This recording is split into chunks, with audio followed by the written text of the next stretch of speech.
Assalomu alaykum hurmatli televizor ko'ruvchilar. Dunya Uyghur Qurultiyi to'g'ri televiziyasi kündəlik xəvərlər proqramımızga xoş gəldinglar.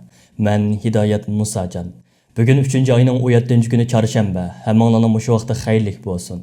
Aziz ko'ruvchilar, sizlar ko'rayotgan Dunya Uyghur Qurultiyi to'g'ri televiziyasi har hafta dushanbadan juma kunigacha kündəlik xəvərlər proqrammasini, har yakshanba kuni bo'lsa Uyg'ur ovozi suhbat proqrammasini diqqatingizga taqdim qiladi. Sizlarning yoqtirib ko'rishinglarni umid qilamiz.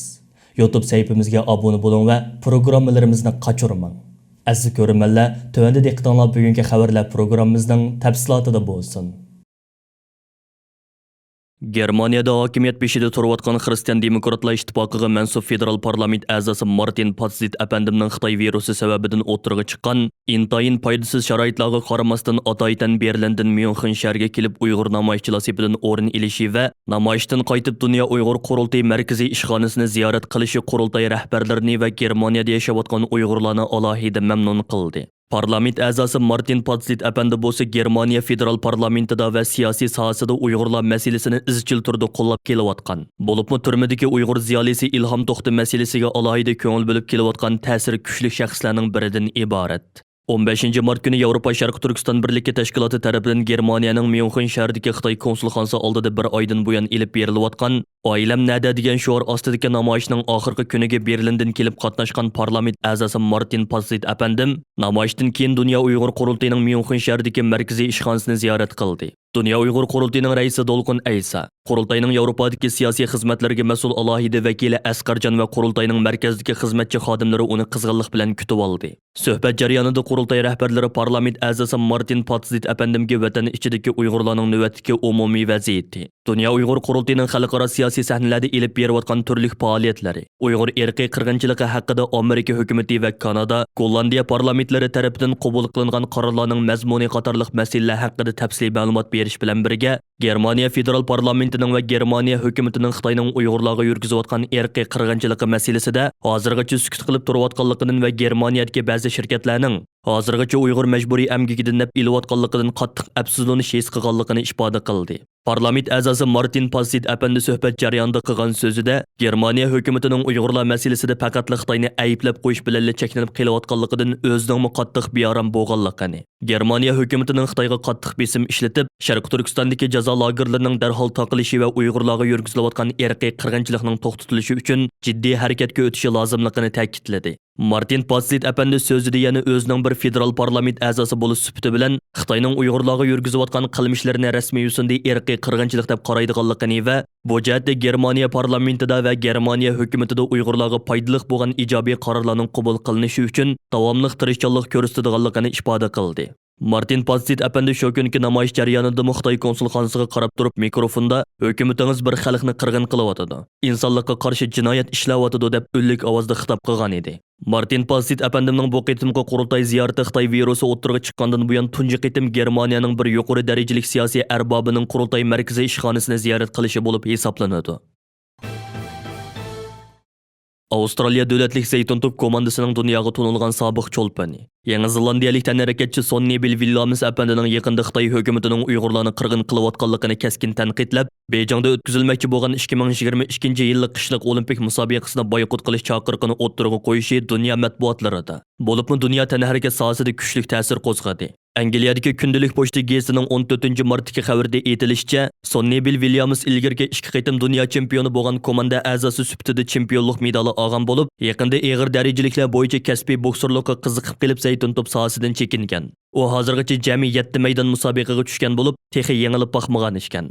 Xabarda aytilishicha, u o'tgan hafta yangi liniya oqillar markazi e'lon qilgan Uyg'ur qirg'inchiligi haqidagi maxsus dokladni ko'rgandan keyin bakmo g'azablangan. Buning bilan u tantarbiya sohasidagilarni 2022-yillik Beijing qishliq olimpik musobaqasini boykot qilishga da'vat qilgan. U yana 21-asrda irqiy qirg'inchilikning yangi boshdan o'ttirg'i chiqishini to'sishda hamma insonning bir kishilik majburiyati borligini ta'kidlagan. U bu vaqtda muxbirlarga bayonot e'lon qilib, Uyg'urlarning qirg'in qilinishi Yahudiylarning ayni vaqtda lagerlarda qirg'in qilinishining ayni yo'sinda takrorlanishi bo'lib o'tadi. Shundaq bo'lgan ekan, musobaqani boykot qilish faqat ishining boshlanishi xolos degan.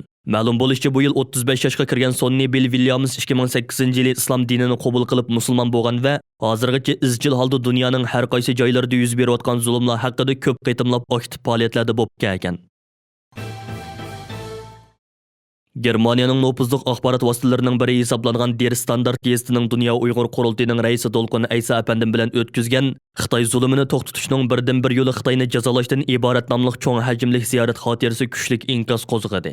15-mart kuni e'lon qilingan mazkur ziyorat xotirasida Dolqun Aysa apandimdan Dunya Uyg'ur qurultiyining navbatdagi faoliyatlari, qurultayning Myunxenda qurilishining sabablari, Xitoyning nima uchun Uyg'urlarga bunday zulm qiladiganligi, jazo lagerlari masalasi, Dolqun Aysa apandimning shaxsiy kashmishlari ham uning chet elda Xitoy tahdidiga yo'l qo'yish ahvollari qatorliqlarni o'z ichiga olgan keng doiralik mazmunlarda savol so'ralgan edi.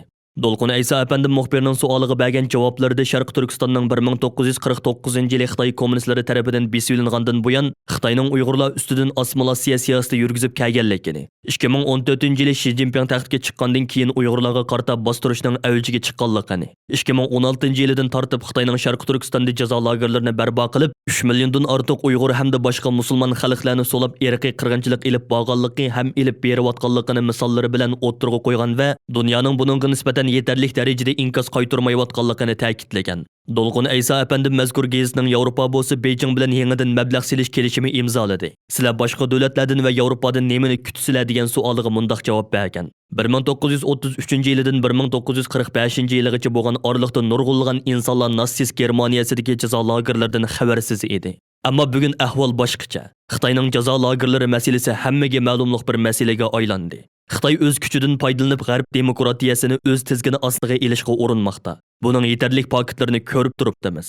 Shundaq bo'lishiga qaramay, nurg'unlagan xalqaro shirkatlar Sharq Turkistonda yanada aktiv faoliyatda bo'lmoqda. Masalan, Volkswagen. Buni kim, qanday oqlay oladi?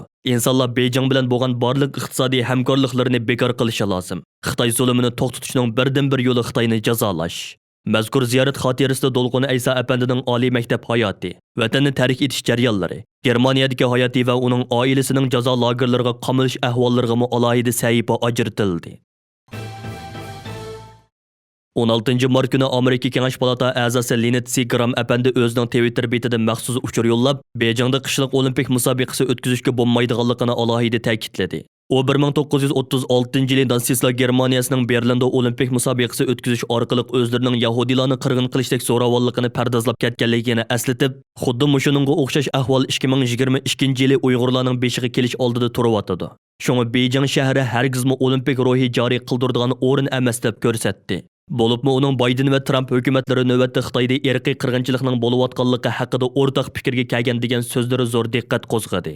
Lindsey apandi so'zining oxirida Xalqaro Olimpik komitetiga chaqiriq qilib, Uyg'urlar qirg'in qilinayotgan ahvolda musobaqaning o'rni uchun boshqa bir joyni tanlash, hech bo'lmaganda bir qism musobaqa turlarini Xitoydan boshqa joyga yo'tkash taklifini berdi. Kanada Uyg'ur jamoati o'zlarining ibodat va faoliyat jihatlaridagi jiddiy ehtiyojini ko'zda tutib, yaqinda Kanadaning Flambourg, Ontario rayonidagi 1873-yili silingan bir qadimiy cherkovni Uyg'ur masjidi va madaniyat markazi qilish uchun 610 ming Kanada dollariga setib olishni qaror qilgan va setib olish to'xtami rasmiy tuzilib, oldin 30 ming Kanada dollari zakolat puli berilgan edi. Kanada Sharq Turkiston birligining raisi To'yg'un Abduvali apandimning stansimizga bildirishicha, o'zlari setib olgan 150 yillik bu tarixiy cherkovni Kanadadagi Uyg'urlar to'plashib o'ltiraqlashgan shaharlarga yaqin yerga joylashgan bo'lib, bu yil 5-oyning 31-kuni bu cherkovning ochqichini rasmiy topshirib oladi ekan va 6-oyning 1-kunidan e'tiboran bu cherkovni masjidga va madaniyat markaziga o'zgartirish qurilishini boshlab, bu yillik Qurbon hayitigacha 2 qavatlik bu Uyg'ur masjidi va madaniyat markazini Kanadadagi Uyg'ur jamoatining rasmiy qo'llanishiga ochadi ekan. To'yg'un Abduvali apandim mazkur cherkovni setib olish va uni masjidga o'zgartirish qurilishi uchun taxminan 1 million Kanada dollari sarf qilindiganligini, garchi hozir mavjud bo'lgan kichik doiradagi Uyg'ur masjidini setishga chiqargan bo'lsa-mu texnicha xaridor chiqmaganligini, shuning uchun chet ellardagi Uyg'urlar orasida va Kanadadagi musulmonlar orasida bu yangi masjid uchun yordam to'plash safarbarligi boshlatganligini bildirdi. Dunya Uyg'ur qurultiyining raisi Dolqun Aysa apandi bu munosabat bilan bugun stansimizga qilgan so'zida, Kanada Uyg'ur jamoatining bu ko'rkamlik cherkov binosini Uyg'ur masjidi uchun setib olganligidan alohida xursand bo'lganligini va bu munosabat bilan Kanada Uyg'ur jamoatini muboraklaydiganligini bildirish bilan birga, Kanadadagi Uyg'ur jamoatining uzun yillardan buyon milliy mustaqillik ko'rishimizga va chet ellarda turmush jihatda qiyin ahvolda qolgan Uyg'ur qarindoshlarimizga iqtisodiy jihatdan yordam berishda zo'r fidokorlik ko'rsatib boshlamchilik rolini o'ynab kelganligini, shunga Kanadada Sharq Turkiston birligining yuqorqi yordam to'plash safarbarligiga aktivlik bilan ovoz qo'yishning chet ellarda yashayotgan barliq Sharq Turkistonliklarning diniy, milliy va vijdoniy burchi ekanligini ta'kidladi. Dolqun Aysa Efendi söz diyeni Dunya Uyghur Qurultiyining bu chaqiriqqa qizg'in ovoz qo'shib iqtisodiy jihatdan yordamda bo'ladiganligini bildirish bilan birga, chet ellardagi butun Uyg'ur qarindoshlarimizni Kanadadagi yangi Uyg'ur masjidi va madaniyat markazining qurilishi uchun bir kishilik hassa qo'shishga chaqirdi. Kanada Sharq Turkiston birligining bu vaqtda boshlatgan yordam to'plash safarbarligiga tövandagi tor adresi orqali bevosita qatnashib yordam bera olasiz.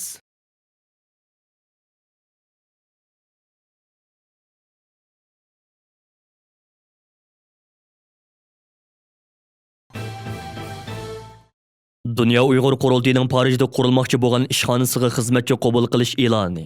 Dunya Uyg'ur Qurultiyi tarafidan oldimizda Fransiyaning poytaxti Parijda quriladigan ishxonasi uchun to'liq kun xizmat qiladigan maoshliq programma yetakchisi qabul qilinadi va Fransiyaning o'lchami bo'yicha sug'urtaliq maosh beriladi. Qabul qilinadigan xizmatchi xodim jazman oliy maktab diplomiga ega bo'lgan bo'lishi, fransuzchani yuksak saviyada bilgan bo'lishi, inglizchani belgilik saviyada bilgan bo'lishi shart. Ondan boshqa yana Xitoy vaziyati, Sharq Turkiston va Uyg'urlar masalasida cho'nqur ma'lumotga ega bo'lgan bo'lishi, xalqaro munosabat, diplomatiya va siyosiy bilimlarda ma'lum asosga ega bo'lgan bo'lishi, normal 8 soatlik xizmat vaqtiga kapolatlik qilish bilan birga jiddiy ahvollar ostida bayram va ta'til kunlarida fidokorlik ko'rsatib xizmat qilishga tayyor turadigan ruhga ega bo'lishi lozim. Dunya Uyg'ur Qurultiyining Parijda qurilmoqchi bo'lgan ishxonasi Qurultiyining Fransiyadagi to'liq huquqli vakolatchilik organi bo'lib, bu ishxonaga qabul qilinadigan programma yetakchisi Qurultiyiga vakolatan Fransiya hukumati, parlamenti, Fransiyadagi har qaysi siyosiy partiyalar, kishilik huquq va ommaviy tashkilotlar bilan keng doirada munosabat o'rnatib, Fransiyadagi Uyg'ur tashkilotlari va Uyg'ur jamoati bilan yaqindan moslashgan holda Sharq Turkiston va Uyg'urlar masalasining Fransiyadagi ta'sirchanligini yanada oshirishga g'ayrat qiladi. Agar o'zingizni bu sharafli xizmatga loyiq ko'rsangiz, 2021-yili 4-oyning 15-kunidan burun tuvandagi aloqalashish adresi orqali o'zingizni Dunya Uyg'ur Qurultiyi markaziy ishxonasiga tizimlating. Qurultayning rasmiy tor betidan bu vaqtdagi e'lonning yanada tafsiliy mazmunini ko'ra olasiz.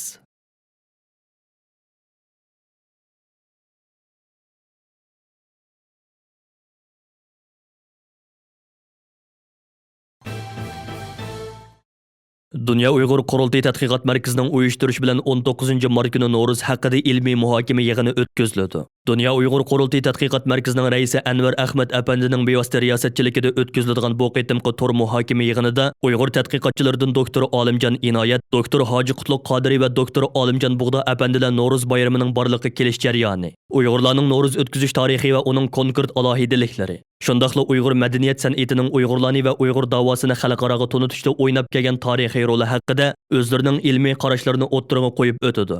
19-mart kuni Berlin vaqti soat 17 da, İstanbul vaqti soat 19 da o'tkaziladigan mazkur muhokama yig'inining amaliy ahvolini Dunya Uyg'ur Qurultiyining YouTube sahifasi orqali naq maydondan bevosita ko'ra olasiz. Bu ahamiyatli va mo'l mazmunli suhbatni qochirmang. Hurmatli televizor ko'ruvchilar, yuqorida Dunya Uyg'ur Qurultiyi to'g'ri televiziyasi kundalik xabarlar programmasida diqqatingizga sunduq. Keng qitimliq programmamizda ko'rishaylik. Ko'rishgacha omon bo'lgaysizlar. Xayr xo'sh.